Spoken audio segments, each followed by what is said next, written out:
Bueno, muy buenas tardes para todas, para todos. Es un gusto poder saludarnos en esta tarde cuando tendremos el segundo capítulo o el segundo momento de este acercamiento a la hermenéutica de la ternura, hacia una hermenéutica de la ternura.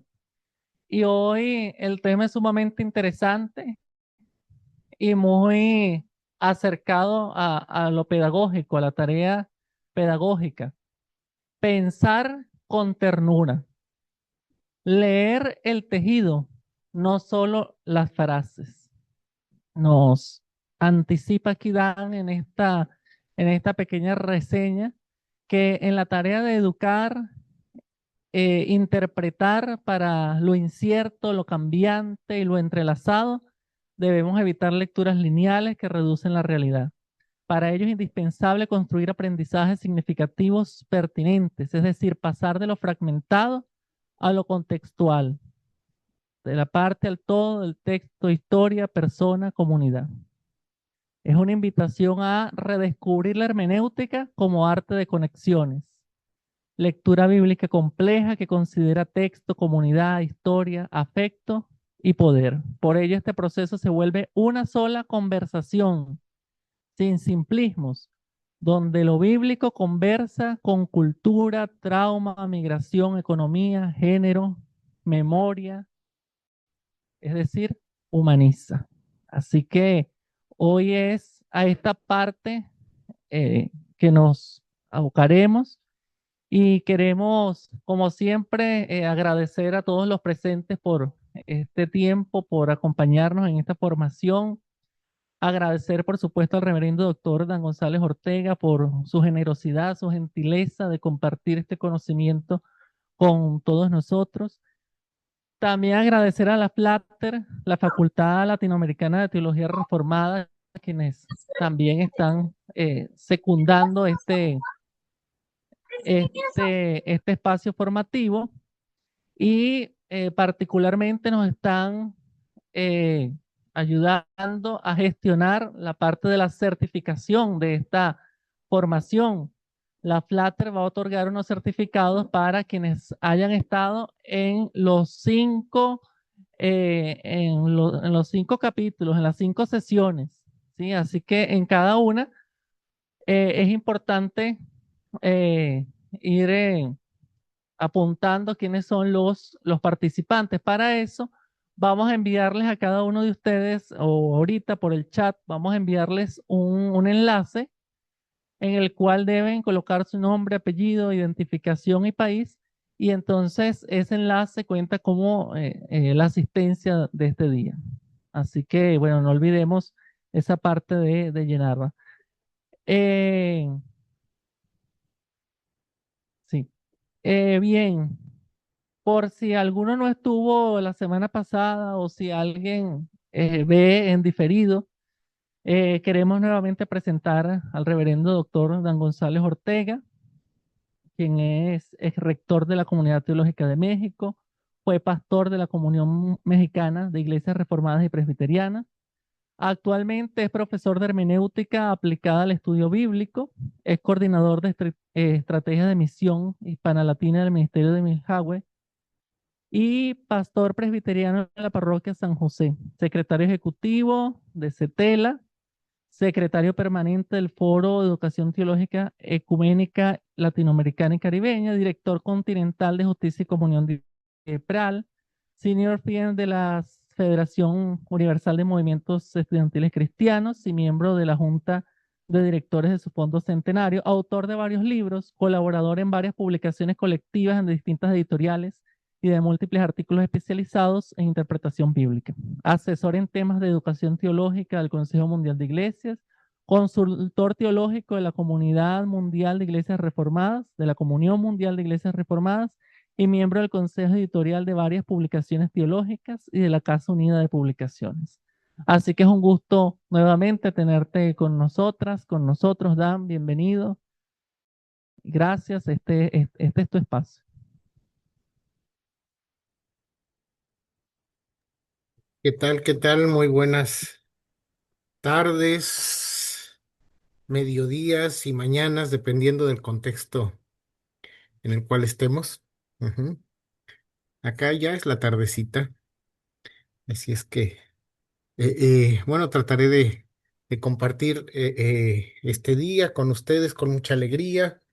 La sesión pasada no me dio tiempo de culminar la exposición con un ejercicio, pero yo les hice llegar el documento que me parecía reforzaba un poco la propuesta desde una perspectiva, bueno, literaria, con ese lindo texto escrito por Juan Carlos Ramos desde Brasil, el Evangelio según Juanito. Bueno, vamos a tratar de avanzar hoy lo más posible para que el texto que les propongo hoy al final tal vez pueda hoy sí ser parte de la exposición.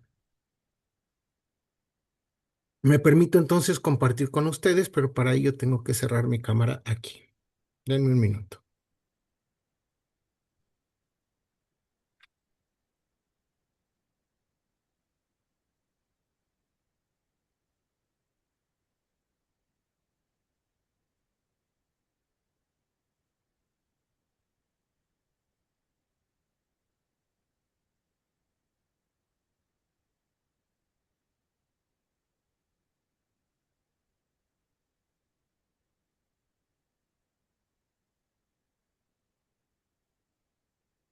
Bien, espero que ahí puedan ver. ¿Ven? Sí, ahí te vemos. Hermenéutica de la ternura, ¿sí? Sí, Perfecto. Es que yo aquí en mi pantalla estoy viendo otra cosa. Entonces, vaya pues. En este, en sí, este lo que ejercicio. no vemos es el movimiento de tu video. Se ve el video. Ah, bueno, eh, eso congelado. no importa, ¿no? Ok, Si avanza, lo importante no es que me vean a mí, sino que vean la presentación. Eh, eh, Hacia una hermenéutica de la ternura es lo que estamos tratando de construir, insisto, siempre de manera provisional. Esto es, en realidad, más que una propuesta de hermenéutica, una especie de prolegómenos a ella, es decir, las partes fundantes, introductorias, previas a una hermenéutica como tal. Así que bueno, el día de hoy entonces vamos a tratar de seguir pensando, ¿no? Pensar con ternura es el tema que les propongo hoy, ¿no? Pensar con ternura, refiriéndonos al acto de leer el tejido y no solo las frases.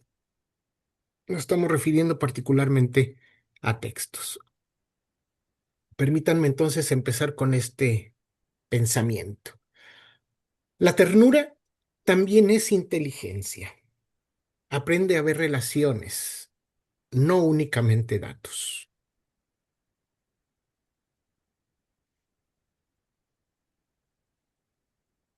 Hay días en que una palabra se nos vuelve brújula. A veces la realidad se parece a un tejido rasgado. Quiero empezar con esa imagen. Sí, a veces la realidad se parece a un tejido rasgado. Los hilos que sostienen la confianza se rompen, las comunidades se deshilachan y las palabras que antes daban sentido parecen quedarse cortas frente al dolor del mundo. En momentos así, interpretar ya no puede significar solamente explicar frases. Interpretar significa aprender a volver a tejer. En la primera presentación de esta serie, la ternura apareció como una columna vertebral al descubrimiento. Firmeza moral en medio de la violencia y evangelio que repara sin anestesia en medio de la impunidad. La ternura dejó de funcionar como adorno piadoso, espero, y se mostró como fuerza histórica, capaz de proteger, denunciar y sostener procesos reales de justicia. Ese fue el umbral. Hoy intento que crucemos al siguiente. Si el primer día insistió en que la ternura debe estructurarse para cuidar sin ingenuidad, este segundo día se atreve a decir algo aún más exigente para nuestras costumbres intelectuales. La ternura también piensa. Sí, cuando es evangélica y situada, la ternura no solo abraza, también comprende. Aprende a escuchar el tejido, no solo la frase. Y en tiempos como los nuestros, esa manera de conocer se vuelve tan urgente como la propia justicia. Pensar con ternura es aprender a ver el mundo como un tejido. La crisis epistemológica, ecológica y civilizatoria que define a la contemporaneidad ha expuesto de manera incuestionable, creo yo, la grave insuficiencia de los modelos de pensamiento lineales, fragmentarios y reduccionistas. Vivimos en una era caracterizada por la hiperconexión tecnológica, por una volatilidad social que cambia el suelo bajo nuestros pies, por desplazamientos forzados que rompen hogares y biografías, y por una desigualdad estructural tan profunda que a veces se siente como el clima. En este escenario, la tarea de educar y de interpretar textos fundacionales exige una reconfiguración hermenéutica radical.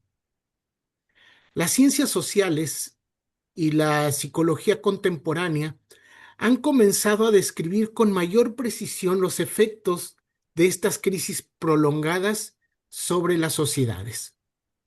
En el caso venezolano, especialistas han señalado que después de más de 2 décadas de confrontación política, la población presenta signos de fatiga por compasión y desesperanza aprendida, fenómenos que emergen cuando una comunidad es sometida durante largos periodos a estrés constante y a expectativas frustradas de cambio.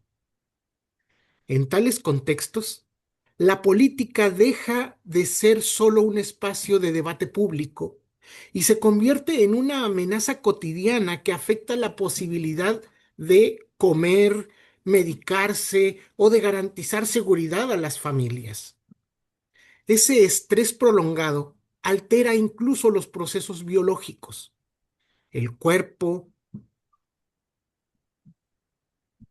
el ser en su totalidad, manteniendo al sistema nervioso central en un estado permanente de alerta que privilegia la supervivencia inmediata sobre la planificación del futuro. La realidad contemporánea ya no puede ser descifrada mediante la mera acumulación de datos aislados, ni por la disección aséptica de sus partes. Cada vez que intentamos comprender la vida como si fuera un conjunto de piezas sueltas, la vida misma responde con su complejidad. Nos muestra que lo humano está entrelazado. La realidad pide, por el contrario, una aproximación holística que reconozca la interdependencia fundamental de los fenómenos. Se trata de pasar de lo fragmentado a lo contextual, parte y todo, texto e historia, persona y comunidad. Se trata, en otras palabras, de educar e interpretar para lo incierto, lo cambiante y lo entrelazado. En este marco discursivo surge la necesidad imperiosa de pensar con ternura. Este concepto, que podría parecer confinado al ámbito de la afectividad privada, se erige aquí como categoría política, epistemológica y teológica de primer orden.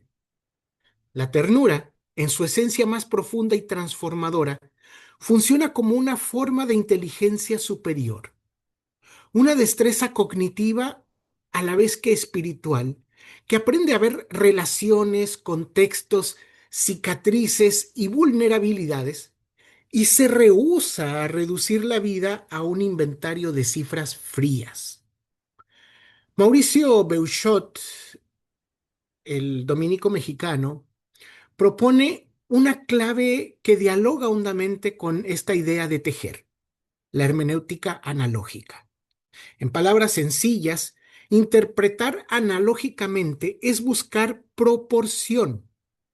No cerrar el texto en una sola lectura rígida, pero tampoco abrirlo tanto que cualquier interpretación resulte equivalente.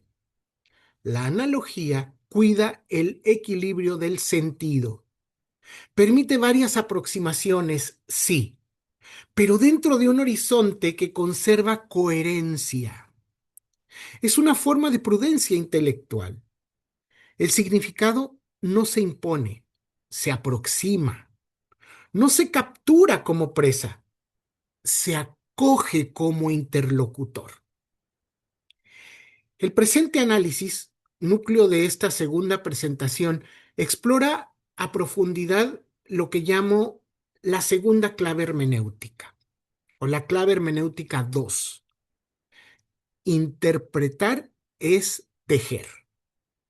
Este principio metodológico propone un tránsito ineludible y vital, del fragmento al contexto, del contexto al corazón y del corazón a la práctica encarnada.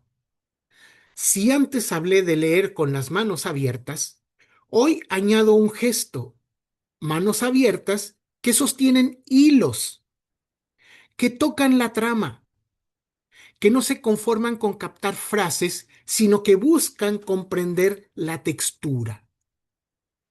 Para articular esta propuesta es indispensable establecer un diálogo de saberes transdisciplinar, diacrónico e intercultural, que logre emancipar la reflexión de cercos dogmáticos. En primer lugar, se requiere el robusto andamiaje del pensamiento complejo, matriz epistemológica precisa para abandonar la lectura lineal y aprender a leer el tejido de la realidad. En segundo lugar, debe integrar de forma crítica las praxis de la pedagogía de la ternura, un movimiento forjado en la resistencia de Abya Yala, América Latina. Finalmente, para evitar el encapsulamiento regional, esta hermenéutica debe nutrirse de perspectivas filosóficas, pedagógicas y teológicas poco comunes en el debate latinoamericano tradicional. Se requiere rastrear mundos hermenéuticos en el sur global, África, Asia. A través de ese vasto entramado, intentaré argumentar a favor de que la hermenéutica bíblica y la educación contemporánea deben redescubrirse como el arte maestro de las conexiones, un espacio donde lo sagrado dialoga incesantemente con la cultura, el trauma, la migración, la economía, el género y la memoria, para devolverle a la humanidad su vocación de cuidado y su capacidad de compasión estructurada. Y aquí se vuelve evidente la continuidad con el día 1, con la exposición del lunes pasado. La compasión estructurada es ternura con columna vertebral. El cuidado que se hace conversación en el mundo real es evangelio que repara sin anestesia. Entonces, el arte de leer el tejido. Para comprender la magnitud de esta propuesta, diré que leer el tejido y no solo las frases es indispensable y para ello se vuelve necesario situarse en el marco del pensamiento complejo propuesto por el filósofo y sociólogo francés Edgar Morin, quien hace poquito, una semana y media, cumplió 103 años. La herencia de la modernidad occidental anclada en el paradigma cartesiano-newtoniano, impuso durante siglos un pensamiento simplificador basado en la disyunción, la reducción y una abstracción casi geométrica.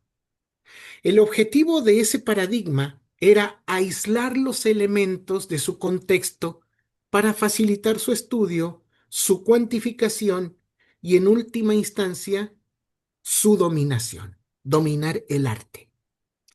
La modernidad nos enseñó a separar para entender. A veces esa separación ayudó, no tengo duda. Sin embargo, esa racionalidad fragmentaria resulta hoy peligrosamente inoperante e incluso destructiva ante un mundo que se revela incierto, cambiante y profundamente entrelazado. Cuando el mundo se comporta como red e insistimos en tratarlo como línea recta, el pensamiento tropieza. Y cuando el pensamiento tropieza, la justicia suele caer. Morán propone una intuición simple y subjetivista. La realidad es un tejido de interrelaciones. Beuchot, por su cuenta, advierte que toda interpretación corre el riesgo de caer en dos extremos: el univocísmo, que pretende una única lectura absolutamente fija, y el equivocismo, que acepta tantas interpretaciones que el texto termina disolviéndose. La hermenéutica debe situarse justo en el medio, reconocer la pluralidad, pero también reconocer límites. Este punto es decisivo para nuestras comunidades. No todo vale, pero tampoco todo está cerrado. Interpretar es caminar entre fidelidad y apertura. Ese, creo yo, es el arte del tejer. Un texto puede comprenderse como testimonio de una red vibrante de relaciones cuyos hilos se entrelazan de manera dinámica. Todo sistema fenoménico, sea un ecosistema natural, una estructura social, una matriz cultural o una red tecnológica, operan como un sistema abierto que se encuentra en un intercambio metabólico e informativo constante con su entorno. Ninguna parte existe en aislamiento. Todo está interconectado mediante influencias mutuas y recursivas.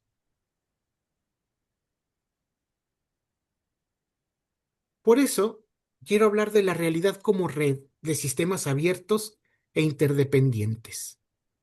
Si la realidad es tejido, comprender implica aprender a leer los nudos.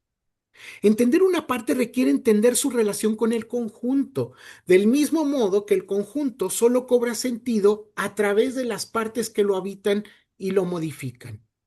En el ámbito específico de la hermenéutica bíblica, esto significa que aislar un texto de su flujo histórico o separar una persona de su comunidad de pertenencia constituye una grave mutilación epistemológica que distorsiona la verdad.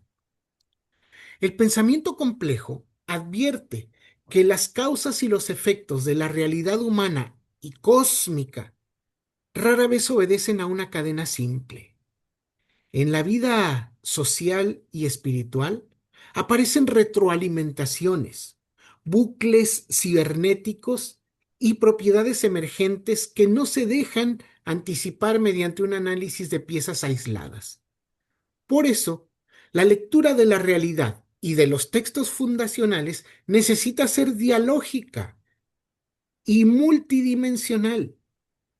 Un aporte especialmente útil de Mauricio Beuchot es su idea de que las interpretaciones no son simplemente verdaderas o falsas en bloque, sino que poseen grados de adecuación.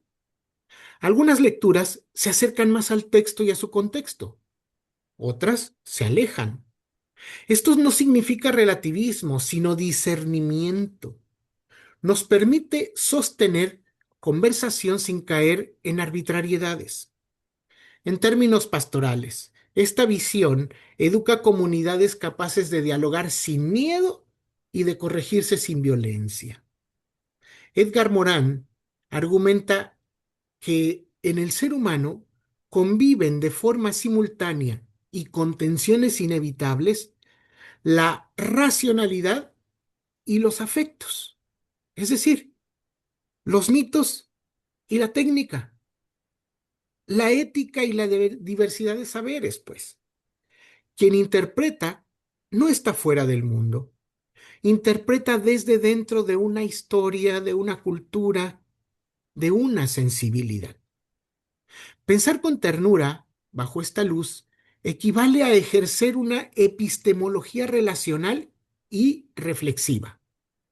Quien observa reconoce que influye activamente en lo observado y que el conocimiento legítimo se produce en contextos y culturas tanto como en sensibilidades diversas. En la primera presentación afirmé que una iglesia tierna no es ingenua, porque sabe levantar fronteras éticas frente a la violencia. Hoy quiero añadir, una hermenéutica de la ternura tampoco puede ser ingenua, porque debe saber reconocer la complejidad de la realidad y evitar convertir el texto en arma de simplificación.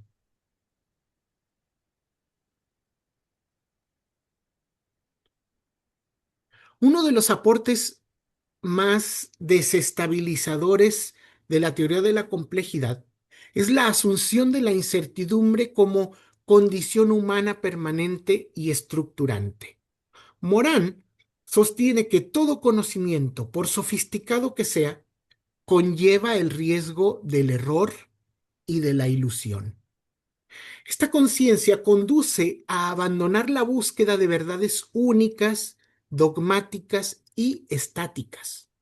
Beuchot insiste en que toda interpretación es histórica. Leemos desde un tiempo, desde una cultura, desde heridas y esperanzas concretas, pero ninguna lectura es definitiva. Esta conciencia no debilita la verdad, la vuelve responsable. Nos recuerda que comprender es un acto situado y por eso mismo interpretar exige humildad. Reconocer que nuestras lecturas también necesitan ser leídas y releídas por la alteridad, por otras personas. De ahí surge una exigencia ética, humildad intelectual y disposición a revisar y desconstruir continuamente los propios entendimientos. En una era digital donde la sobrecarga informativa y la inmediatez parecen convertir cada dato en una sentencia, la educación, tanto como la hermenéutica, no pueden limitarse a la transmisión mecánica de información. Les corresponde cultivar una conciencia crítica capaz de cuestionar supuestos, gestionar ambigüedades y resistir la fascinación de las afirmaciones tajantes y definitivas. La sospecha aquí tiene un propósito: discernir en relación. Es decir, discernir con el mundo, con la comunidad, con la historia, con las heridas de la gente, discernir con manos abiertas también. Morán propone directrices claras para aplicar el pensamiento complejo a la enseñanza y a la interpretación textual. Aboga por la transdisciplinariedad y la interdisciplinariedad, invitando a atravesar las fronteras artificiales entre ciencias biológicas, ciencias humanas, artes y ética, con el fin de comprender problemas que son poliédricos por naturaleza. Una lectura del tejido enseña a estudiantes o aprendientes y comunidades a percibir impactos sistémicos que se esconden detrás de los datos, contextualizando lo humano y lo bíblico en un mismo movimiento. Así se aprende a reconocer la interrelación inseparable entre texto, historia, comunidad y afectos. Como parte de esta clave hermenéutica segunda, conviene traducir al lenguaje de comunidad algunos desplazamientos decisivos. Lo expreso como un mapa que se puede recorrer con la imaginación sin perder precisión. Lo propongo a manera de 5 desplazamientos para pasar de la lectura de frases a la lectura del tejido. Pero antes quiero hacer un paréntesis. Quiero que todos y todas miren hacia la cámara, aunque no la tengan encendida, para que hagamos un ejercicio mental. Ahí les va la afirmación de este paréntesis. Hace 2000 años, Jesús no fue crucificado, sino que la persona que entregó su vida por la humanidad fue Poncio Pilatos, el gobernador romano en Judea. Esa es mi afirmación de hoy. Inclusive les puedo demostrar que fue Pilato quien resucitó de entre los muertos. Y lo voy a hacer con el credo de los apóstoles.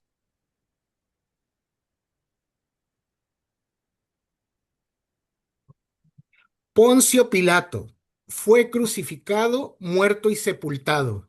Descendió a los infiernos. Al tercer día resucitó de entre los muertos, subió a los cielos y está sentado a la derecha de Dios Padre Todopoderoso. ¿Qué opinan? Aquí cierro el paréntesis de este pequeño ejercicio e inicio mis argumentos de esta sección a los que llamo 5 desplazamientos.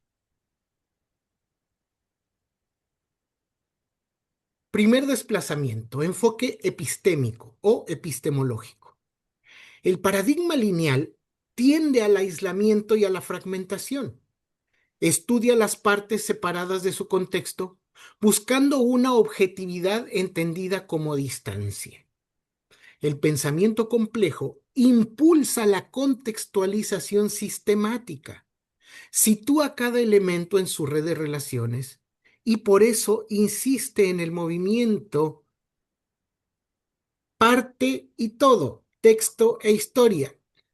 En términos hermenéuticos, un versículo se entiende mejor cuando se escucha el coro del cual proviene. Segundo desplazamiento, lógica de causalidad. La lectura reduccionista suele apoyarse en causalidades lineales y unidireccionales, como si las causas y los efectos siguieran una cadena simple y predecible. La complejidad reconoce causalidades recursivas y no lineales, bucles de retroalimentación y propiedades emergentes. En educación, esto significa que un aprendizaje no depende solo del contenido, sino de las relaciones, del clima emocional, condiciones materiales tanto como memorias. En hermenéutica significa que el sentido aparece en la interacción texto, comunidad, historia y poder, que se afectan mutuamente. Tercer desplazamiento, validación de la verdad. El paradigma tradicional busca certezas absolutas, dogmas inmutables, verdades estáticas que intentan expulsar las contradicciones. Morán invita a habitar la incertidumbre con humildad. Reconoce límites del saber, convivir con ambigüedad y diversidad sin renunciar al rigor. Este movimiento no celebra el relativismo, sino que cultiva responsabilidad en el proceso de conocer. Cuarto desplazamiento, antología subyacente. La unidimensionalidad privilegia la razón pura o el intelecto, empujando a los afectos hacia el margen. La visión compleja es dialógica y multidimensional.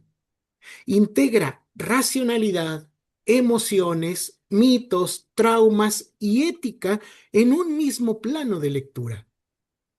Para una hermenéutica de la ternura, esto es crucial, porque los afectos no son ruido, son lenguaje, no son estorbos, son memoria encarnada. Quinto desplazamiento, praxis educativa y ética. La educación bancaria se inclina hacia la acumulación de datos y evalúa la retención de información aislada sin considerar impacto social ni formación humana. La propuesta de la complejidad impulsa aprendizajes vivenciales, una formación para la ciudadanía planetaria y un rigor investigativo unido a la sensibilidad humana, en clave pastoral. Esto significa que la enseñanza y la interpretación se miden por su capacidad de humanizar, no solo por su precisión técnica. El modelo de Edgar Morin, al rechazar la deshumanización de la racionalidad instrumental, sienta las bases teóricas para comprender que el rigor académico y la sensibilidad humana son complementarios.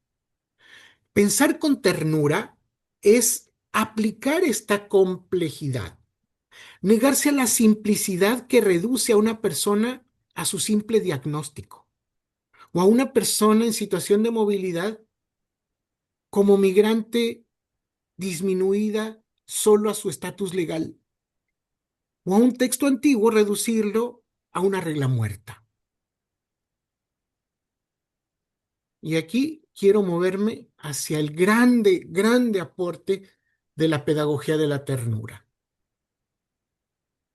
Si la complejidad de Morán nos ofrece estructura cognitiva para leer interdependencias, la pedagogía de la ternura, forjada en la experiencia latinoamericana, ofrece el pulso ético y el arraigo encarnado necesarios para sostener esta lectura. En Abya Yala, América Latina, donde estructuras de violencia, desigualdad y marginación operan como un sistema histórico heredado, la ternura adquiere una densidad distinta, se redefine, se vuelve una fuerza capaz de restituir la dignidad arrebatada, una hermenéutica de resistencia que no se conforma con consolar. En esta región, la ternura aprende a hablar en plural, aprende a preguntarse por el tejido comunitario, aprende a mirar cómo la violencia se infiltra en lo cotidiano y se vuelve normalidad. La pedagogía de la ternura se levanta como un gesto de reconstrucción. No se trata solo de educar individuos, sino de reparar vínculos. Por eso, la pedagogía de la ternura ha insistido en la dimensión política de los afectos. El teólogo y educador peruano Alejandro Kusianovich se erige como uno de los arquitectos fundamentales de la pedagogía de la ternura. Su propuesta nace del acompañamiento directo a movimientos de niñas, niños y adolescentes trabajadores en el Perú, en contextos atravesados por conflicto armado y pobreza estructural. Desde ahí sostiene que la ternura está intrínsecamente ligada al protagonismo infantil. Kusianovich observa que los sistemas educativos y sociales hegemónicos tienden a silenciar a las infancias. Las tratan como objeto de protección pasiva o como futuros ciudadanos colocados en una moratoria social, como si su vida presente fuera un borrador. Frente a ello, Kusianovich insiste en la agencia. Las niñas y los niños no son solo destinatarios, son subjetividades capaces de interpretar y actuar en el mundo. Su propuesta implica desprivatizar la ternura, es decir, sacarla del encierro doméstico y materno para instalarla como componente innegociable de la ética pública y de la acción educativa. En contextos donde la humanidad es negada de manera sistemática, la ternura funciona como un acto de afirmación ontológica tanto como política. Se trata de generar encuentros pedagógicos donde se valore la plusvalía formativa, los saberes culturales, de supervivencia y resiliencia que las infancias trabajadoras y marginadas traen consigo. Este acento dialoga implícitamente con la noción moriniana sobre la enseñanza de la condición humana. En ambos casos, con Morán y con Kusianovic, se reconoce que los afectos cumplen un rol político central. Reconstruir el tejido social destrozado por las violencias, permitiendo que las subjetividades, las personas, se reconozcan como constructoras legítimas de su historia. Cuando una infancia se sabe escuchada, el mundo deja de ser un lugar solo de mandato y comienza a ser un lugar de palabra.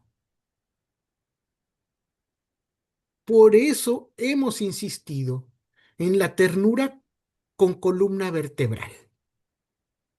En paralelo, la reflexión teológica latinoamericana ha desarrollado un marco hermenéutico que concibe a la niñez como un locus theologicus, un lugar teológico. Este enfoque ha sido ampliado con vigor por Harold Segura y Ana Cristina Grelert, a quienes cité abundantemente en la sesión anterior. El aporte fundamental de ellos, ya como escuela, es la desconstrucción de la ternura como disposición complaciente. Han logrado articular la noción vital de una ternura con columna vertebral. Esta formulación sostiene que para que el amor sea verdaderamente redentor, necesita estar estructurado por la firmeza moral, la consistencia comunitaria y la capacidad de protección y denuncia. La ternura como columna vertebral es la máxima expresión de la justicia amorosa de Dios en la historia. Ofrece cercanía afectiva y al mismo tiempo levanta fronteras éticas frente a la impunidad y al abuso. La metáfora es, la metáfora es deliberadamente visual. La ternura se asemeja al animal que responde con afecto a la caricia y saca las uñas con firmeza cuando se enfrenta al maltrato. Aquí la continuidad con la primera exposición se vuelve transparente, creo. Si el lunes pasado dijimos que el Evangelio repara sin anestesia y que la ternura necesita estructura comunitaria, protocolos, verdad y justicia, hoy bien puedo afirmar que ese mismo movimiento no solo pertenece al ámbito de la acción, pertenece también al modo de leer. Leer el tejido es otra forma de columna vertebral. Rigor que no pierde ternura, ternura que no pierde rigor. Anna Grelert aporta además una crítica clara a los paradigmas educativos centrados en el rendimiento y la optimización puramente cognitiva. Grelert sostiene que la vulnerabilidad humana no es un déficit vergonzoso que la educación o la tecnología, incluida la inteligencia artificial, deben erradicar. La vulnerabilidad constituye una bendición pedagógica. Nuestra imperfección, nuestros sesgos, nuestra necesidad constitutiva de recibir ayuda, abren el camino hacia la alteridad, hacia las otras y los otros, y generan la interdependencia necesaria para una comunidad genuina.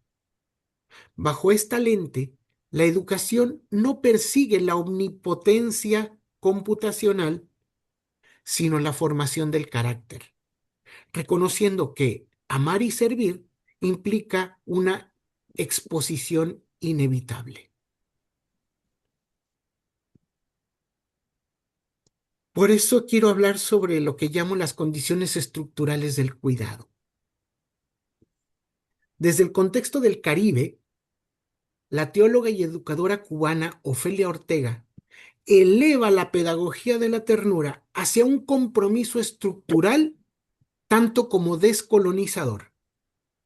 Como la primera mujer presbiteriana ordenada en la isla, Ofelia ha dedicado su vida a entrelazar la reflexión exegética con la acción comunitaria, participando en campañas de alfabetización rural, tanto como en el servicio a la salud pública y la pastoral. Ofelia Ortega insiste en que encarnar la ternura de Dios trasciende el gesto interpersonal, requiere el principio de condiciones estructurales de garantía. Esto significa que la ternura con la que tratamos a personas vulnerables debe convertirse en fundamento para exigir y provocar cambios en prácticas, discursos e incluso políticas de Estado. Una hermenéutica y una pedagogía que se reconozcan tiernas afectan estructuras económicas tanto como sociales mientras sean opresivas.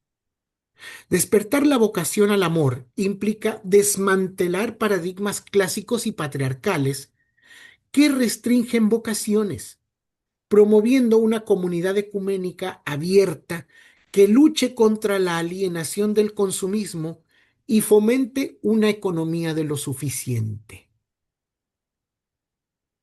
La praxis de Ofelia lo revela con nitidez. La ternura, cuando se asume en serio, deja huella en lo institucional. Y esa huella comparte el mismo ADN que enunciamos en la primera exposición. Ternura con columna vertebral, evangelio que repara sin anestesia. Y por eso camino hacia esta clave hermenéutica segunda. Interpretar es tejer. La confluencia entre la matriz de complejidad de Edgar Morán, de lo que he hablado, y la fuerza política de la pedagogía de la ternura latinoamericana, expresada en términos de Alejandro Kusianovich, nos conduce a la tesis metodológica central de esta presentación. Esta clave hermenéutica 2. Interpretar es tejer. Del fragmento al contexto, del contexto al corazón y del corazón a la práctica. La hermenéutica ya no puede entenderse como una actividad aséptica de descifrar el significado original de un texto en un vacío. En sintonía con la teología latinoamericana y con los aportes de biblistas como mi gran maestro José Severino Croato, la hermenéutica puede redescubrirse como arte de conexiones, como un círculo donde el texto se lee desde la praxis y desde el dolor de la realidad presente para producir sentidos emancipadores. En esa línea, la interpretación se vuelve conversación y no un procedimiento mecánico. Lo bíblico conversa con cultura, trauma, migración, economía, género y memoria. Lo bíblico no se desprende de lo humano, por el contrario, lo humaniza. Tejer lo bíblico con las urgencias de nuestro tiempo exige abandonar fundamentalismos que toman la realidad interpretada como un evento literal intocable. La lectura creativa busca un sentido que respire, y ese sentido no se produce en soledad, nace en comunidad, en historia, a veces en conflicto, pero también en esperanza.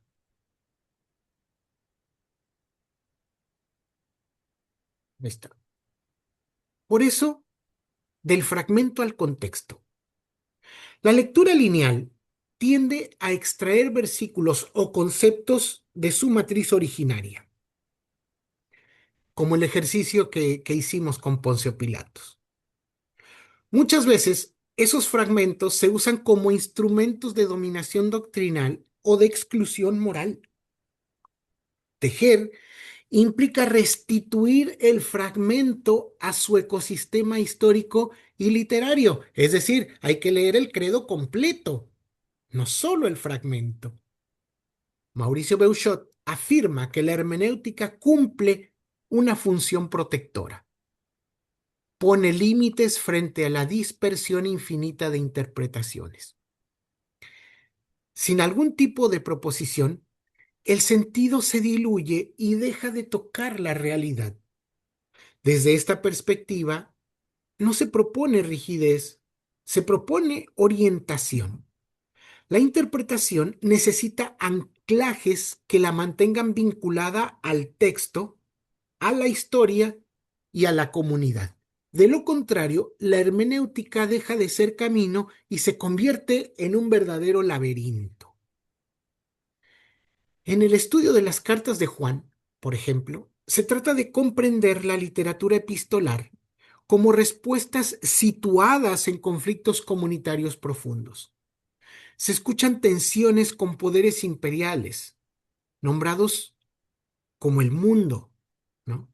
El mundo, ese orden, ¿no? Impuesto por el imperio. También reconocemos divisiones internas frente a corrientes, por ejemplo, gnósticas, que despreciaban la materialidad del cuerpo. Se perciben procesos de marginación de sujetos específicos. El contexto bíblico abre una ventana hacia contextos actuales. La interpretación entonces, por ejemplo, de estas cartas de Juan, debe dialogar con dinámicas contemporáneas de economía, género, trauma, migración, y entonces la lectura se volverá situada porque la vida es situada.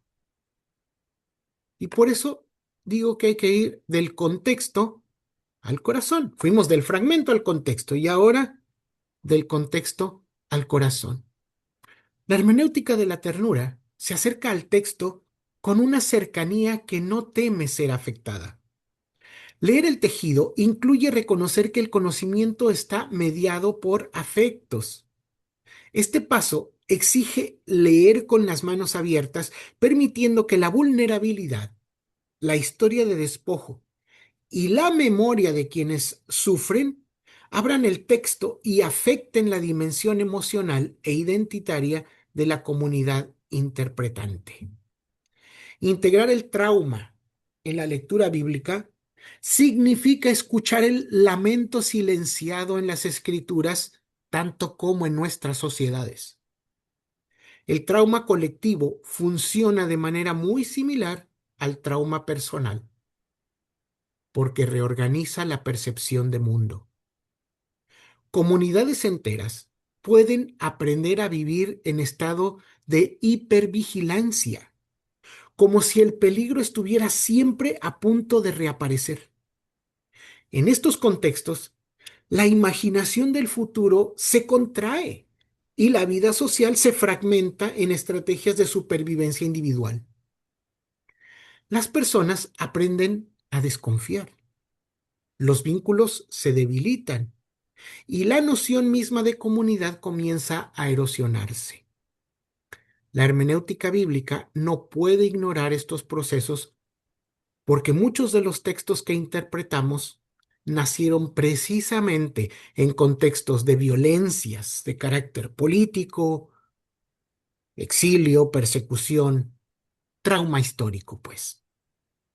Todo esto significa comprender que cuerpos atravesados por migración forzada o violencias de género son lugares de revelación teológica.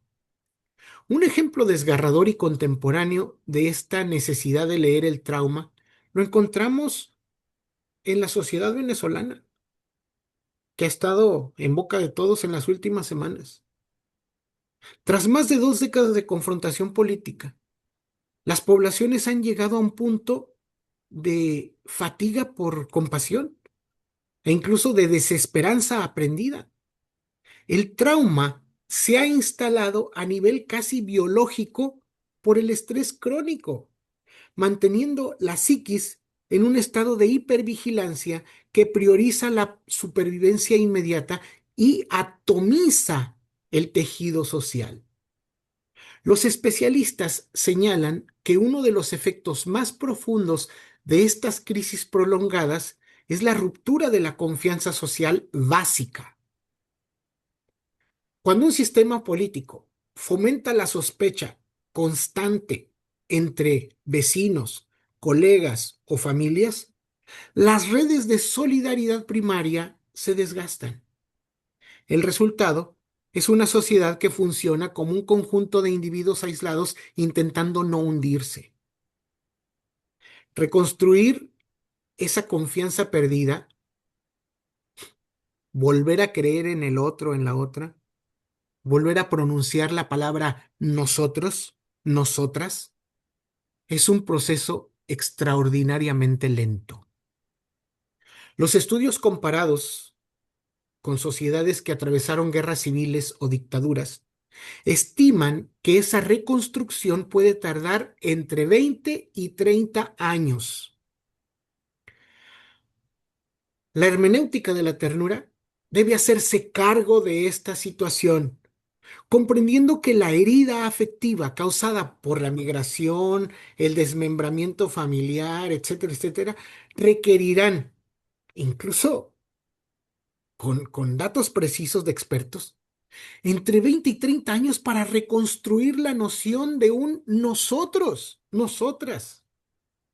Aquí la ternura debe pensar, porque la ternura piensa, no solo se conmueve, también reconoce dónde se rompió el hilo en este entramado, dónde se escondió la violencia y carcomió el tejido, dónde se intentó callar la voz, a veces incluso con buenas intenciones. Y ahí, del corazón a la práctica. El tejido hermenéutico queda incompleto si se detiene en la conmoción. Del corazón, la interpretación se mueve hacia una praxis transformadora. Porque un texto bíblico no se comprende del todo hasta que toca la herida de alguien. Y aquí vuelve con nitidez el hilo que conectó la primera exposición con esta segunda. Un evangelio que repara sin anestesia. Reparar sin anestesia significa, recordémoslo, rehusarse a utilizar la religión para adormecer el dolor con consuelos baratos que perpetúen el orden injusto. Significa nombrar causas sistémicas del trauma y desinfectar la herida, aunque arda, y sostener simultáneamente verdad, memoria y justicia. La pertenencia de esta postura se confirma al observar las dinámicas de recuperación en sociedades fracturadas, como el caso que hemos citado, donde los especialistas advierten que una justicia incompleta o a medias actúa como una suerte de veneno para la reconciliación, infectando aún más la herida política. Un verdadero proceso de sanación no puede ser apresurado ni estandarizado. Requiere atravesar fases de estabilización e institucionalización hasta alcanzar una reconciliación generacional a largo plazo, respetando los tiempos individuales y evitando forzar una normalidad de manera superficial. La práctica hermenéutica culmina cuando el texto leído se convierte en herramienta para cortar la impunidad, proteger a las personas más vulnerables y engendrar aprendizajes significativos que humanicen el entorno comunitario. Este proceso se vuelve una sola y densa conversación donde el rigor exegético y la sensibilidad humana convergen. La interpretación se transforma en un acto profundamente ético. Hilar cordones rotos por la violencia sistémica para construir un manto de justicia restaurativa. Y ahí es donde digo que hay que buscar conexiones. Las sabidurías desde el sur global, un diálogo realmente intercultural. Para que esta hermenéutica de la ternura sea genuinamente emancipadora, necesita sortear un peligro, el provincialismo intelectual. Se vuelve imperativo entablar un diálogo de saberes profundo, tanto como respetuoso, con otras tradiciones, sobre todo del sur global, especialmente con África y Asia, donde nociones ancestrales de relacionalidad y compasión ofrecen perspectivas valiosas para descentrar la hegemonía epistemológica de Occidente. En su propuesta, Mauricio Beuchot recupera algo fundamental para el diálogo intercultural, el principio de caridad. Intentar comprender al otro o a la otra como la alteridad, la alteridad se comprende a sí misma, no para asumir que todo es correcto, sino para evitar caricaturas. Este principio es profundamente compatible con la ternura. Escuchar antes de juzgar, comprender antes de condenar. Es una disciplina del respeto que hace posible el tejido entre culturas, memorias y formas de entender el mundo, cosmovisiones. Mire, yo me di a esta tareita desde África. En el continente africano, la filosofía del Ubuntu funciona como correctivo hermenéutico frente al individualismo ontológico occidental, ese que tomó forma emblemática en el dictum cogito ergo sum, ¿no? Tan famoso eh, en nuestra cadencia epistémica y filosófica de Occidente, ¿no? Condensando en la máxima umuntu nukmuntu nakbantu, es decir, una persona es persona a través de otras personas. Otra vez, una persona es persona a través de otras personas. El Ubuntu establece que la humanidad de un individuo se expresa y se constituye en su relación con las demás personas y con el entorno. En esta cosmovisión no existe una, valga la expresión, existencia personal que sea independiente del tejido social, tampoco ecológico ni espiritual. El Ubuntu encarna una ética comunitaria de ternura y cuidado. Exige hospitalidad, compasión, equidad y un respeto firme por la dignidad intrínseca de cada miembro de la red de la vida. Teológicamente, esta relacionalidad desafía dualismos excluyentes y desarma la idea de que el cuidado es tarea exclusiva de las mujeres. En el espíritu de Ubuntu, la ternura comunal y la provisión de bienestar se vuelven responsabilidades éticas compartidas, atravesando construcciones de género que fueron endurecidas por los colonialismos. En esta matriz cultural florece la obra de Mercy Amba Obuyoye, teóloga metodista de Ghana y fundadora del Círculo de Teólogas Africanas Comprometidas. Esta autora ha sido pionera en desarrollar una hermenéutica cultural que utiliza narrativa, mito e historias de vida de mujeres para desentrañar y resistir opresiones patriarcales legitimadas por religiones tradicionales y por el propio cristianismo colonial.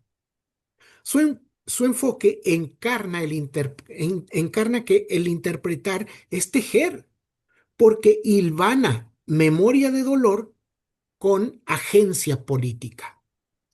Obuyoye sostiene que la salvación cristiana no es un concepto incorpóreo, debe manifestarse en restauración holística de la salud, la dignidad y la comunidad, anclada en una espiritualidad de esperanza que se resiste a aceptar muerte y pobreza como destinos inevitables. La teología africana del Ubuntu y de Obuyoye enseñan que pensar con ternura incluye reconstruir el cuerpo social fragmentado. En otra orilla, al desplazar la mirada hacia Asia, emergen filosofías de interdependencia y compasión que enriquecen la hermenéutica del tejido. En la tradición budista mahayana, el concepto de karuna ocupa un lugar central. A diferencia de concepciones occidentales que asocian compasión con una pena desde arriba, la karuna se vincula ontológicamente a lo que llaman sunyata y también al prajna. Reconocer sunyata implica comprender que ningún ser posee una esencia separada e independiente. Todo cosurge de manera dependiente, es decir, colectiva. Desde esta inteligencia relacional, el sufrimiento de la alteridad, o sea, del otro, de la otra, deja de ser ajeno. Karuna es el deseo activo e incondicional de liberar a todos los seres del sufrimiento. Nacido de la disolución del egoísmo ignorante, así que integrar Karuna en educación significaría cultivar presencia empática y responsabilidad altruista que desborde el interés individual. Desde Japón, el paradigma del Kyosei aporta una perspectiva complementaria orientada hacia responsabilidad institucional y ecológica. Aunque Kyosei tiene raíces en la biología, en pensamiento confuciano y budista, el Kyosei ha evolucionado para conceptualizar una sociedad simbiótica. Explico. Propone coexistencia donde individuos, culturas, corporaciones y medio ambiente interactúan de manera cooperativa por el bien común. La heterogeneidad no se elimina, ojo, se busca encuentro productivo entre las diferencias, lo que llaman terceras áreas en medio de las tensiones.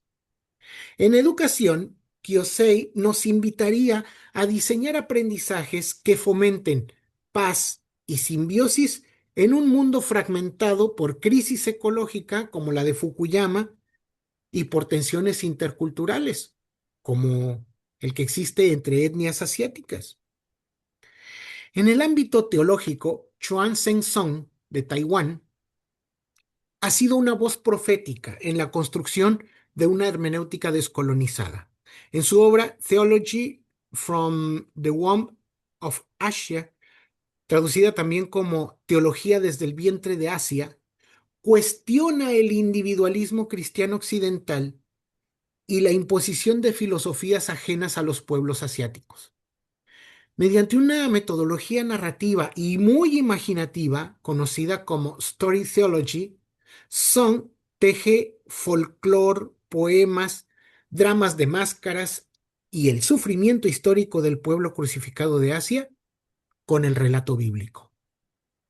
Song presenta la imagen de un hot god, un dios caliente, cuyas entrañas se conmueven con profunda compasión, un pain love, que se opone al concepto griego de un dios impasible y frío, Esta matriz asume la ternura como resonancia profunda con el dolor del mundo.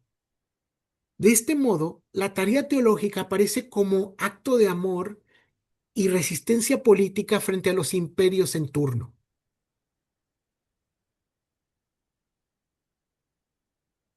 Por eso hay que hablar e identificar resistencias estéticas y holísticas. El diálogo intercultural incluye también voces críticas contemporáneas, ¿no? Surgidas, por ejemplo, en Europa. Hay que leer mucho sobre Europa del Este, donde en los años 80 y 90 las guerras civiles fueron algo realmente terrible.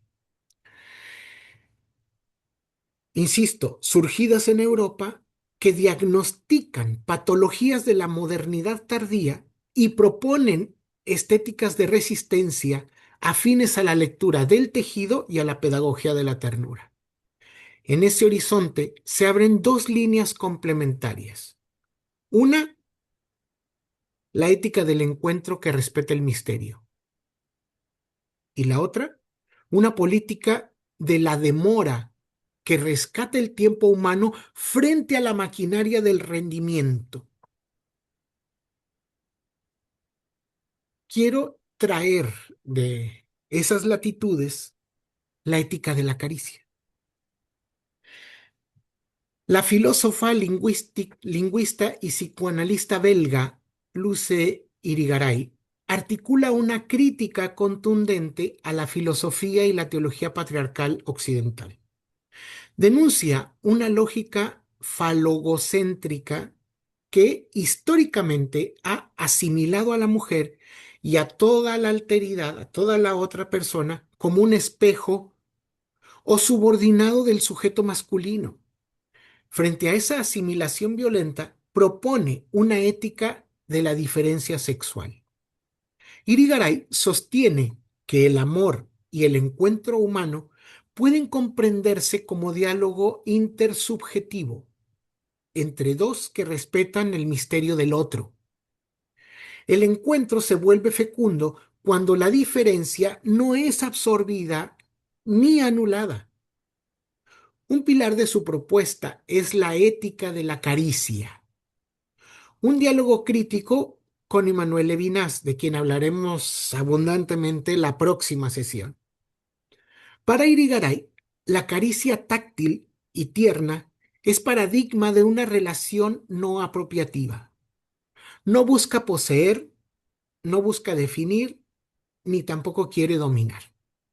Se detiene en el umbral del misterio, reconoce corporalidades, sensibilidades y trascendencia inmanente de las subjetividades que se aman. En hermenéutica y en educación, asumir la ética de la caricia significa relacionarse con el texto o con el saber, tanto como con la comunidad de asombro y generosidad. Es decir, se concibe a la comunidad lectora y aprendiente como una comunidad de asombro y de generosidad. Implica abandonar gestos imperiales de dominio sobre el texto o sobre los aprendientes y las aprendientes.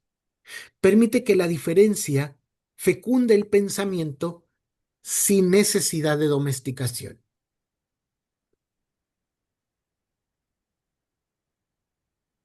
La política de la demora. En sociedades del cansancio, digo yo. El filósofo surcoreano alemán Byung-Chul Han ofrece un diagnóstico agudo de la crisis humana en la era digital.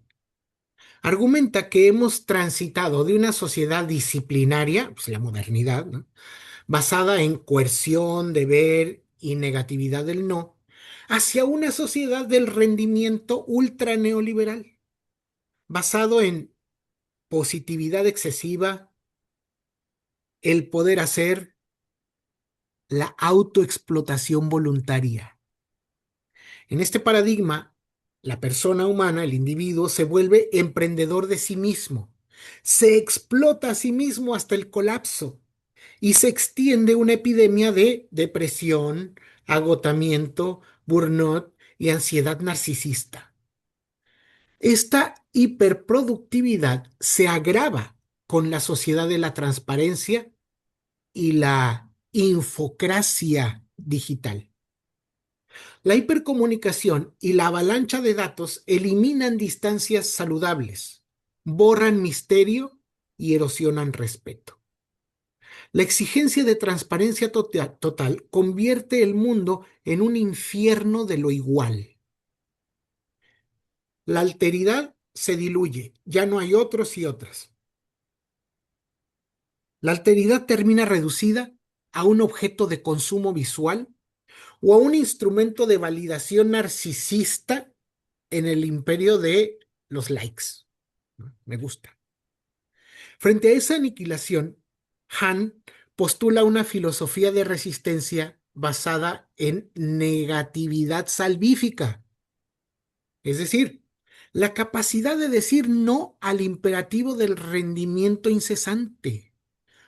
Propone recuperar valor de demora, ¿sí? Valor a la contemplación, valor al aburrimiento profundo y el silencio. En ese espacio, Han sitúa la importancia de la amabilidad, la escucha y la ternura. Han afirma que ternura es estrecharle la mano a alguien, que la ternura respeta aquello que no ve, aquel ultimísimo que el otro aún no nos ha revelado. La ternura, unida al espíritu de esperanza, se convierte así en praxis política de emancipación frente a la brutalidad de la eficiencia calculada. Educar para lo incierto requiere proteger espacios de vulnerabilidad y de lentitud para que la inteligencia relacional pueda florecer.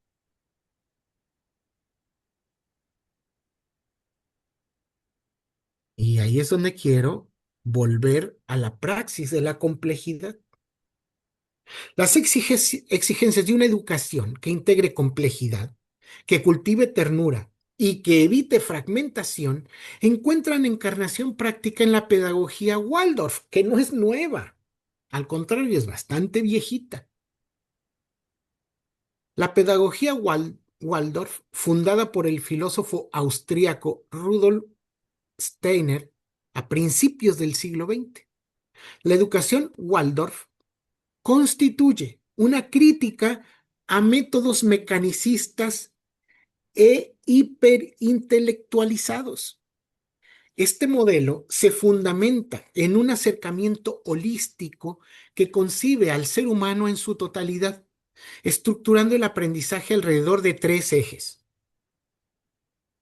la cabeza, el corazón y las manos.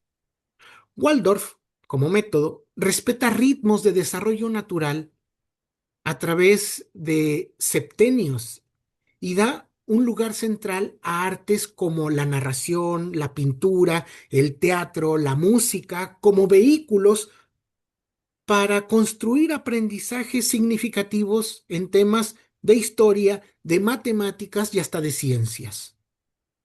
En sintonía con la ternura, con columna vertebral, la pedagogía Waldorf sitúa a la persona educadora no solo como transmisora de datos, sino como una autoridad amorosa y creativa.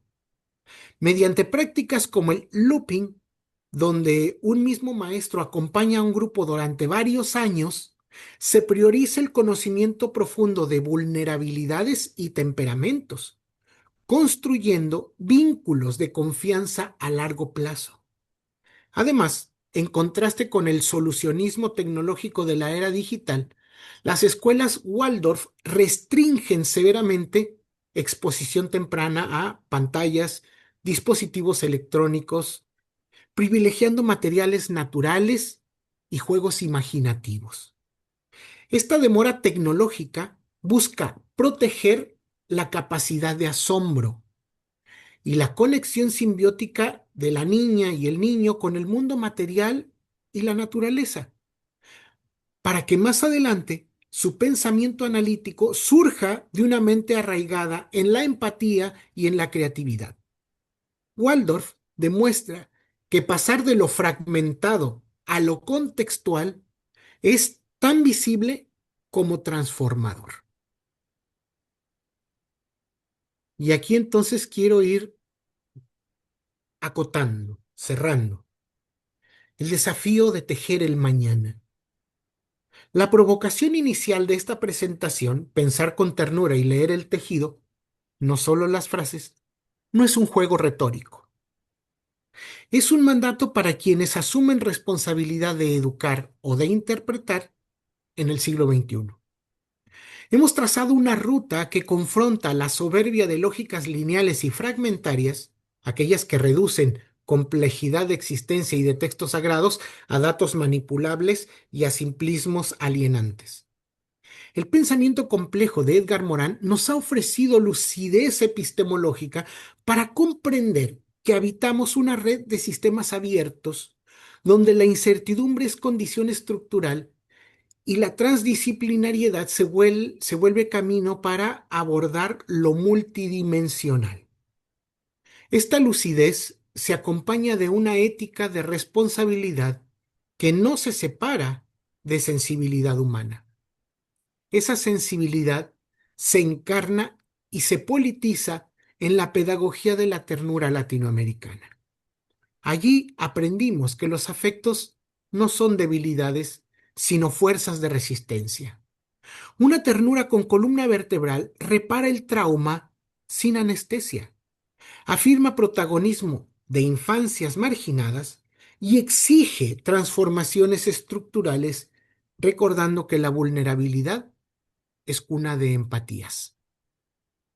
Al cruzar fronteras, el diálogo intercultural amplía la visión. Las sabidurías del sur global nos han recordado que no existimos en aislamiento del ego, sino en interconexiones y en vacuidad compasiva. La teología interpela desde el vientre sufriente de la humanidad y nos llama a una resonancia que no abandona al pueblo. Nos apremia a resistir la autoexplotación y reivindicar la ética de la caricia, el derecho a la demora, el derecho a la esperanza política. Debemos materializar este tejido al educar cabeza, corazón y manos en un solo movimiento integrador. La clave hermenéutica segunda que he propuesto, entonces, convoca a redescubrir la interpretación como arte supremo de conexiones. Nuestra tarea frente al texto bíblico, pero también frente a la crisis climática, frente a la inteligencia artificial, frente al rostro de la persona migrante, ante todo esto, nuestra tarea consiste en tejer, porque interpretar es reparar el mundo hilo por hilo, ir del fragmento aislado al contexto histórico y de poder, ir del contexto al corazón, permitiendo que trauma, género y memoria nos afecten. Ir de corazón a la práctica, construyendo aprendizajes y comunidades que sean refugios de dignidad.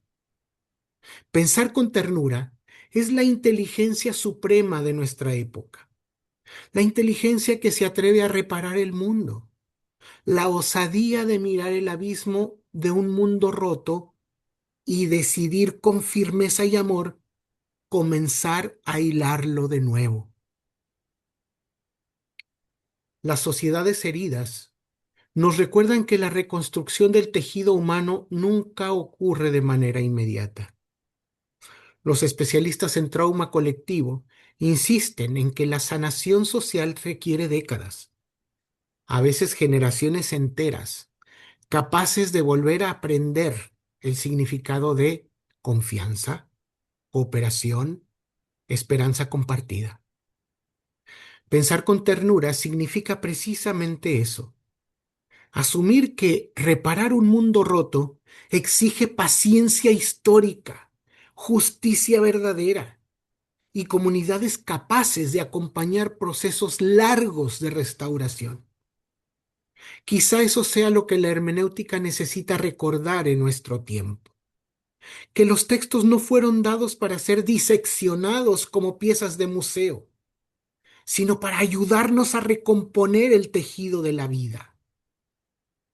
Y tal vez esa sea también la tarea espiritual de esta generación, volver a tejer el nosotros, volver a tejer el nosotras. Muchas gracias.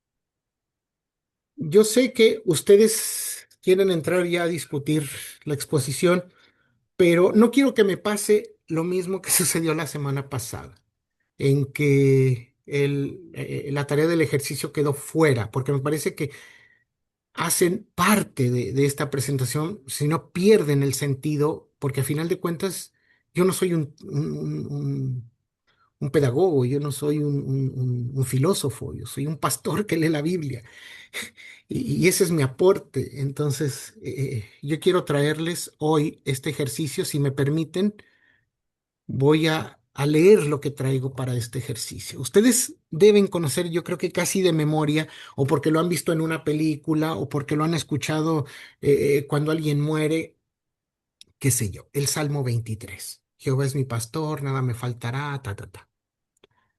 El Salmo 23 es un poema paradigmático al momento de considerar la sección denominada Primer Libro de los Salmos. En este texto maravilloso, los Salmos, encontramos un verdadero ejemplo de la tensión existente entre el dolor y la fe expresada a través de la espiritualidad poética del pueblo de Israel. El texto es sencillo en cuanto al lenguaje que utiliza, así como en sus metáforas, pero tal vez es lo que le vuelve mucho más bello como poema. Según el análisis de un biblista de apellido García Treto, el poeta adopta tres voces en este breve salmo. Por un lado, la oveja en el rebaño del buen pastor, los versos 1 al 4, que comienza dirigiéndose a su audiencia, pero en el verso 4 se torna hacia su pastor. Por otro lado está el huésped que se dirige a su anfitrión generoso, el verso 5. La imagen es parecida a la de un sheik en el antiguo Oriente Próximo. Un yo que se dirige directamente a quien lee el poema o a una congregación para expresar su confianza en el Señor está en el verso 6 y es el tercer movimiento. El biblista boricua Samuel Pagán nos dice que este salmo ha sido catalogado como uno de acción de gracias y si se relaciona directamente con David, puede ser visto como un salmo real, es decir, para reyes.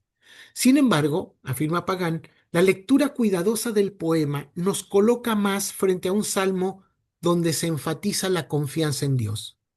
Un excelente dato de contexto que este biblista boricua nos aporta para comprender el estilo de recitación del salmo es que este poema era utilizado en el templo durante algunas celebraciones de acciones de gracias y pudo haber sido usado como un salmo individual. O si se interpreta a la persona como representante del pueblo, como una expresión de gratitud y confianza de la comunidad. Para completar el dato contexto, para completar el dato de contexto, Pagan nos advierte que el uso general de imágenes y la falta de detalles históricos en ese Salmo 23 hace muy difícil la identificación precisa de la fecha de composición de este poema, aunque posiblemente es de origen post-exílico. Lo importante acá no son estos datos de contexto, sino el ejercicio hermenéutico que ha quedado plasmado a manera de entrevista hipotética al autor del Salmo. un autor contemporáneo, Ezra Viveros, eh, eh, ha marcado este texto con su muy singular huella, ¿no? Él ha escrito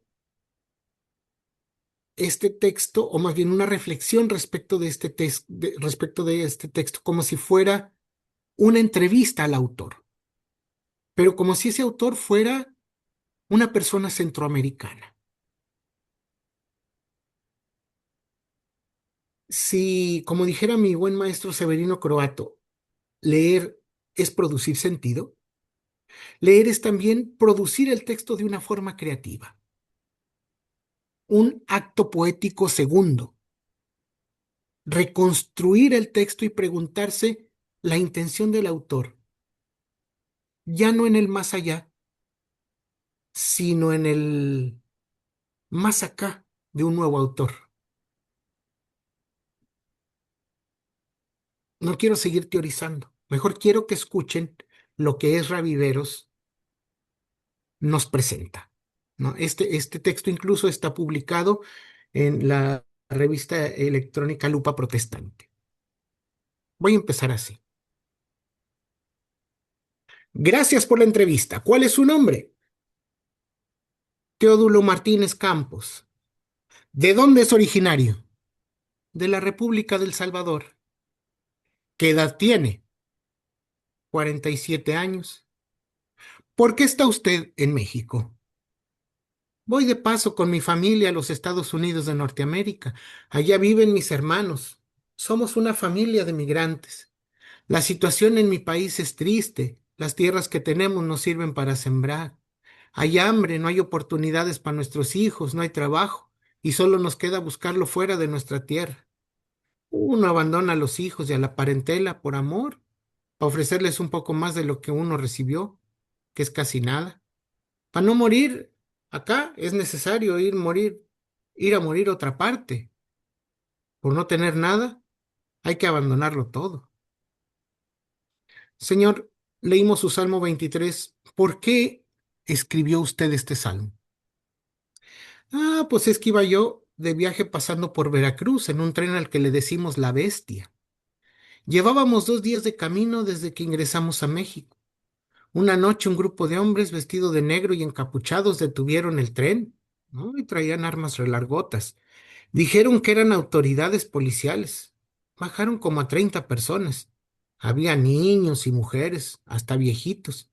Pero yo digo que no eran autoridades porque comenzaron a golpearnos con toletes, con palos, con rifles. Nos bajaron con violencia del tren a gritos y a insultos. Amenazaron al maquinista para que pusiera el tren en marcha, y a los que nos bajaron nos pusieron de rodillas y nos quitaron el poco dinero que llevábamos, hasta la ropa, cualquier cosa que pudiera considerarse valiosa, y nos hicieron caminar así. El que era el jefe, creo, lo era porque daba órdenes. Indicó que pidieran los rescates y que el que no pagara se lo cargaba su madre. Nos llevaron caminando por una brecha en el monte, a oscuras, hacía harto frío. No habíamos comido, nadie llevaba comida ni agua. Llegamos a un lugar con un caserón viejo y nos metieron allí. Nos ataron las manos en la espalda, nos tiraron al suelo y nos pidieron teléfonos de familiares en nuestro país o en los Estados Unidos. Les llamaban y les pedían dinero por nosotros y amenazaban con matarnos. Al que no tenía número de contacto, si era hombre, lo golpeaban hasta casi dejarlo inconsciente. Cuando reaccionaba, le ofrecían trabajar para los mafiosos, burrero, como matón, a lo que muchos se negaban. Y si se negaban, ahí mismo los mataban, a veces a golpes, pero si bien les iba, les metían un disparo. Si eran mujeres y no tenían contactos, las llevaban a otro cuarto. Y yo creo que las violaban entre todos. Solo se oían los gritos, el llanto y pues las risas de los abusadores. Si tenían niños, a algunos se los llevaban para que vieran la agresión contra sus madres. En mi caso no tengo familiares con teléfonos en ninguna parte, ni en mi país, Y en los Estados Unidos mis hermanos no contestaron nunca las llamadas. Me golpearon tanto que creyeron que estaba muerto. Me dejaron tirado en el patio entre montones de basura y de otros muertos. Mientras estaba esperando las llamadas me dieron ganas de imaginarme alguna cosa. Siempre hago algo en mi mente cuando no tengo tiempo. Lo que me vino, pues fue este salmo, esas ideas y esas sensaciones. Usted dice en su salmo que nada le ha faltado. Pues mire, he vivido con muchas limitaciones. La lucha todos los días para llevar un mendrugo de pan al fogón, pero está uno vivo y como sea llega el pan a la mesa. Después de todo el sufrimiento que he visto, me siento afortunado. Cuando escapé del rancho donde nos tuvieron, conocí unas mujeres que compartieron un poco de tortillas y frijoles conmigo. Uno hasta me regaló unos zapatos. Otro de los jornaleros del pueblo me preguntó si sabía trabajar el campo y me llevó a trabajar un par de días para que tuviera algo de dinero para seguir mi viaje. Yo sabía que darme trabajo a mí era quitárselo él mismo, pero entendí que Dios estaba actuando en mi vida y en la suya. Hasta me dejaron dormir en su patio, en una hamaca, y así pude reponerme y pude contactar de nuevo con la familia para continuar mi marcha. Usted habla de pastos y aguas. ¿Por qué?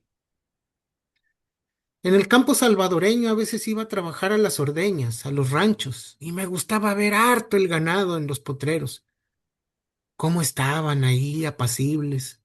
Es como si el tiempo se detuviera.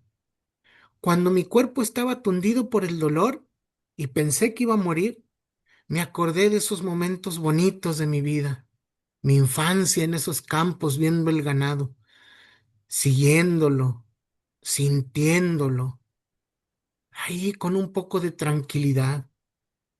Recordando me hacía sentir un poco tranquilo frente a la incertidumbre que se nos venía encima. En el texto dice usted que se siente confortado. Pues es que, a final de cuentas, sé que Dios es fiel y con eso basta. Lo demás sería un exceso. El confort es un estado del alma y yo me siento en calma, reposado por mí, pero triste por todos aquellos que mataron enfrente de mí o las mujeres que violaron al lado de mi cuarto. Y siempre los tengo en mis oraciones. Usted habla también de los caminos de justicia. Pues es que cuando uno está expuesto a tales niveles de maldad, no le queda más que apelar a eso, al sueño de justicia, que se nos permita ser justos para no dañar a nadie más. No hay palabras que describan el terror que se vive, los ojos de una madre ante sus hijos siendo mancillada, el dolor de un niño que no entiende por qué vive algo así, el padre que ve cómo le matan al único hijo en su presencia y que nada puede hacer. Eso necesita justicia, caminos de justicia para todos. ¿En verdad, Señor, usted no tuvo temor en el valle de sombra de muerte? No, pues sí, siempre hay temor. Lo que pasa es que cuando uno es consciente de que Dios va con uno, que Él nos cuida a pesar de todo, pues el temor se maneja como quiera. No es un temor absoluto, sino que se percibe como un riesgo, una cierta forma de lo que nos puede dañar, pero que se encienden nuestros llamados de atención, nuestras alertas, y sabemos que en el fondo algo nos puede ayudar, algo puede venir en nuestro auxilio. ¿Usted tuvo aliento enfrente de la muerte? Yo la verdad que ya ni le temo a la muerte. Tengo certezas, la certeza de la resurrección. Me causa nostalgia no ver a los que amé una vez. Es una profunda tristeza no ver el mundo, pero me alienta saber que en la fe que tenemos hay esperanza de que algo mejor irrumpirá y que nos reencontraremos en una nueva creación. Usted dice en su salmo, morar en la casa de Dios y comer con Él. Es que a mí me gusta recibir gente en mi casa. Para nosotros, en nuestro pueblo, la mesa es como el centro de la casa. Compartir el pan es como nos hacemos cercanos. Es uno de los momentos que yo más disfruto. Si hay algo que me gustaría hacer, si estoy con Dios un día frente a frente, sería comer con Él, compartir la mesa con Él, platicar con Él, reírme a carcajadas con Él. Si en su casa estoy cómodo, ¿por qué su morada? ¿Por qué me sentiría yo triste? ¿Sería yo acogido? Porque Él siempre ha estado en la mía. Señor, ¿algo más que le gustaría agregar en esta entrevista? Yo la verdad tengo muy pocas cosas ciertas en esta vida y tengo muy poco conocimiento. Solo estudié por cachitos en la escuela nocturna, pero algo sí sé. El Señor es mi pastor y como buen pastor siempre está al pendiente de mí. Siempre está al pendiente de nosotros, de todos. Y para mí eso es suficiente. Muchas gracias. Hasta luego.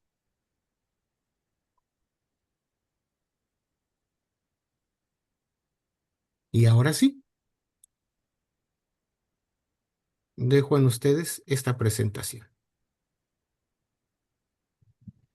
Wow, gracias, Dan. Muchísimas gracias a ti por estos desafíos, estas provocaciones, estas profundidades. Vamos a abrir el espacio si hay alguna persona que quiera tomar la palabra. Claro, después de esta última parte hay que tomar un tiempo como para respirar, ¿no? Para asimilar. Así que, bueno, vamos a esperar si alguien quiere levantar la mano para intervenir, alguno de los que estén aquí en la sala o alguno de los que estén en el chat.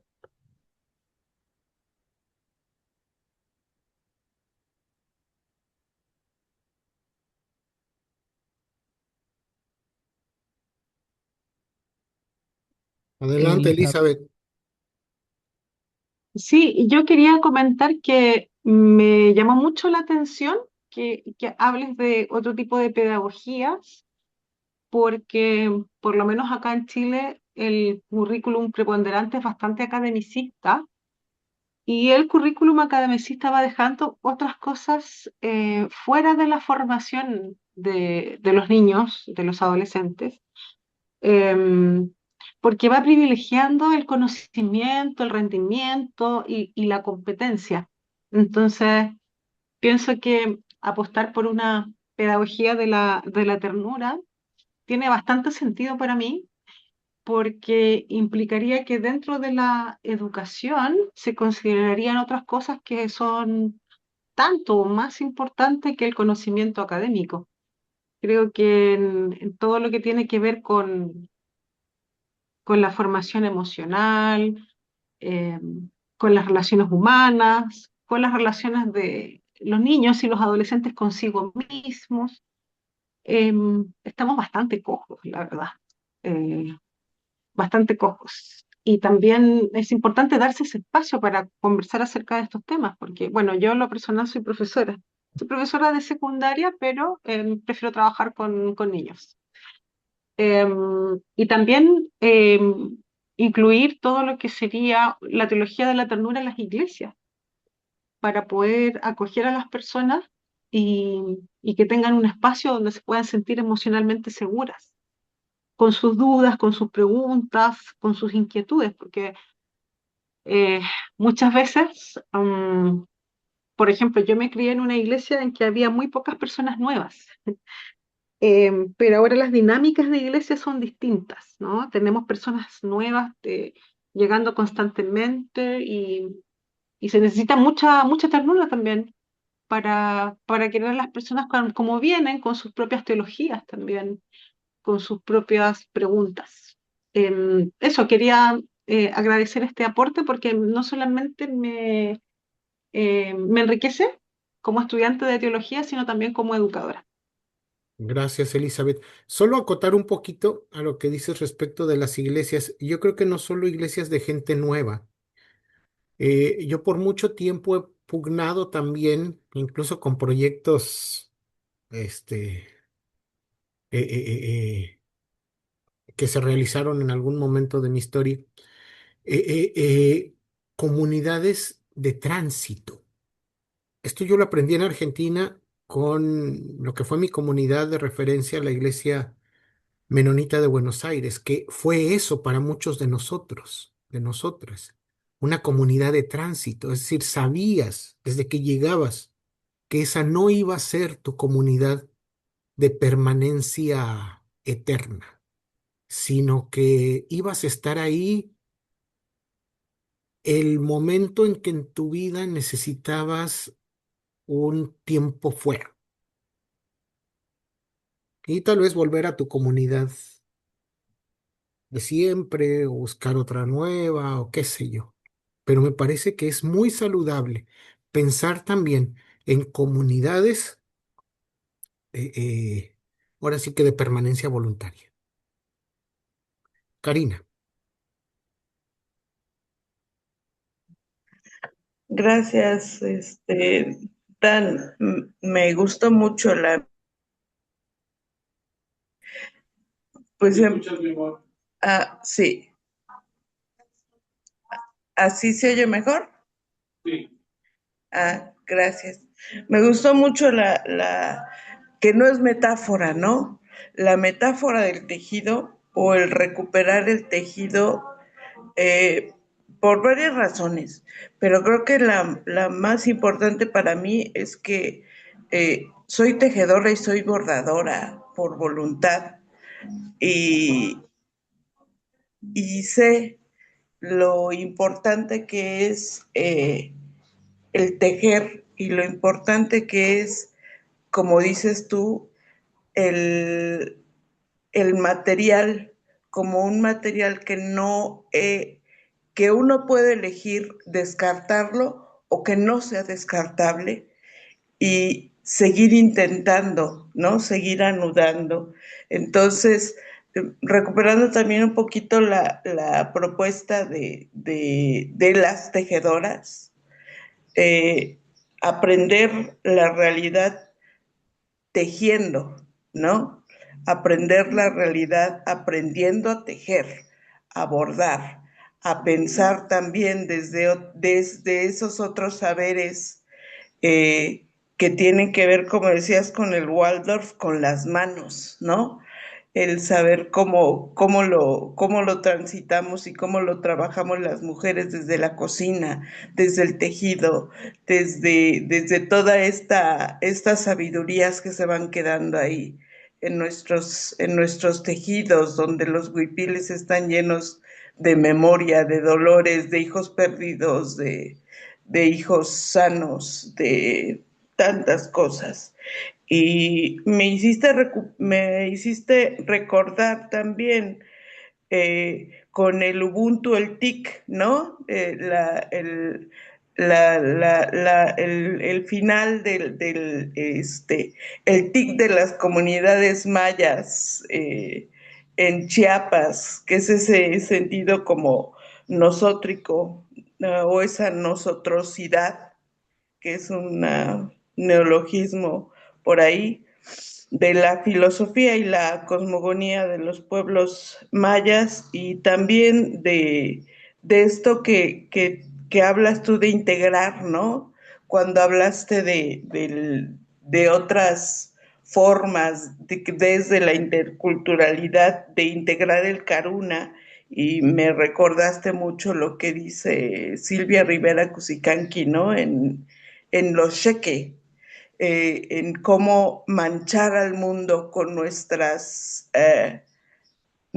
otredades, y nombrarlas tal y como son, ¿no? No hacer traducciones, sino hablar del Karuna, hablar del Ubuntu, hablar del Lekil Kush Lejal, del nosotros, como ese respeto, incluso lingüístico, de cómo nombra el otro, y aprender a tejer desde ahí con el cuidado y la, y el respeto de cómo el otro nombra quién es, ¿no?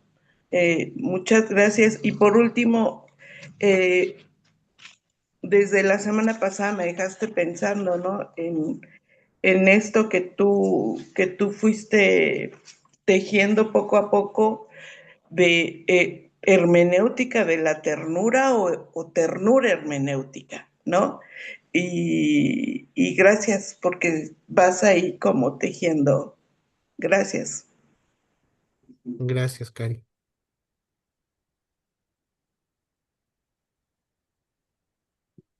Bueno, muchas gracias. Gracias, Dan, nuevamente. Y hay algunos comentarios por allí en el chat eh, que también durante la conversación fueron parte. Bueno, saludos a todos quienes nos, eh, nos acompañan desde países, México, eh, por aquí saludamos a Migdaleder, eh, Guadalajara, bendiciones para Osdales, Loida, muchas gracias. Zaida también está presente. Aquí nos preguntan, usted escribió un libro de los Salmos, pero no lo he conseguido, sé que lo editó CUPSA, ¿usted sabe cómo lo puedo adquirir? Sí, Eh, seguramente que no lo has podido conseguir porque estaba agotado. Ese libro, junto con el de Primero de Samuel e incluso el nuevito de las cartas de Juan, se agotaron. Pero la buena noticia de 3 semanas para acá es que ya hay ejemplares en CUPSA de los 3 libros. Entonces se puede solicitar, se hacer a pedido. Ustedes buscan en Facebook eh, eh, el contacto de ventas de Casa Unida de Publicaciones, seguramente ahí se pueden conseguir. Muy bien, les recordamos también a todos que hay un enlace allí en el chat para la asistencia del día de hoy y queremos invitarles a nuestra próxima sesión que será el lunes 16 de marzo, que tiene como título Ternura y Poder, coprotagonismo, infancias y el cuidado que dignifica. Así que quedamos convocados desde ya para esa tercera sesión, para no perder ese tejido, para no perder este hilo que vamos llevando y que es tan necesario y tan oportuno en este tiempo hoy, tiempo educativo en el que estamos trabajando en la Iglesia Presbiteriana de Venezuela y para todas las personas de iglesias y de otras instituciones que también están presentes. Así que muchísimas gracias y feliz y bendecida tarde para todas, para todos. Un saludo a toda la gente querida. Les amo. Muchas gracias, profesor. Ajá, vamos. Gracias, Dan. Saludos a Alma. Muchas gracias, doctor. Gracias por todo. Chao.